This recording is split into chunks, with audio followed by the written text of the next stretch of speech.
Hey, it's Clay, and this will be a video chart on ticker symbol NBR. We will take a look at the 30-minute time frame. Real quick, what do I mean by 30-minute in case maybe you're new to charts?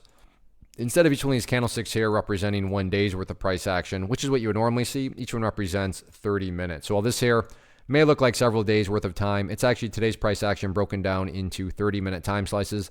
I like to do this time frame, and does a good job of telling the quote-unquote story of the price, and then makes mapping out where levels of support and resistance a bit easier to see.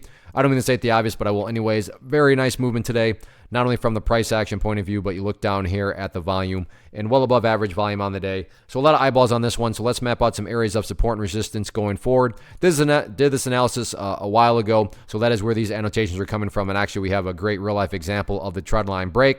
So the price broke above it right there, and then from there got some big continuation with that. But like I said, these lines have all played their role for the time being, so we'll get rid of those for now. Now, as far as some of the newest levels of support and the ideal level, when you say, hey Clay, what makes this chart look the absolute strongest going forward? That would be if the price can stay right up there above $1.72. Now, don't get me wrong, it's not like if the price falls below $1.72, that implies the entire chart is destroyed or ruined or anything like that. But yeah, if the price can manage to stay up above that level, that would definitely be a massive sign of power going forward.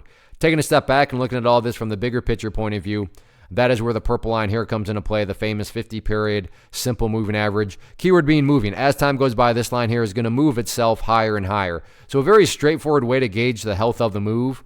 That right there I am defining as the move. Just watch that purple line. As long as the price stays above that line, as the line itself moves higher and higher, then the bulls are in full control, the bulls are in full health. However you best visualize that, that is what is being represented. Again, yeah, staying above $1.72 would be great, but from the grand scheme of it all, as long as the price is above that purple line, the bulls 100% own and control the chart. What about levels of resistance? Well, we have a very famous one. Let me squeeze down the chart here to try to bring it on the screen a little bit better.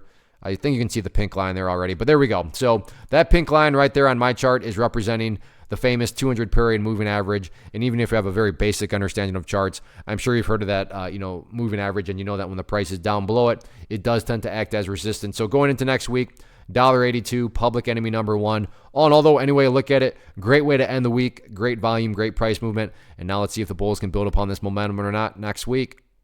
One of the biggest questions that I get is, hey Clay, how do you find the stocks that you trade? So what I've done is put together a free resource guide where I talk about the tools that I use to locate stocks that I find interesting and think may have potential. So if that sounds like something that could add value to you as a trader, then click on the image that is up on the screen right now and I will email you the guide. The guide itself is very short and to the point, and best part, it's completely free.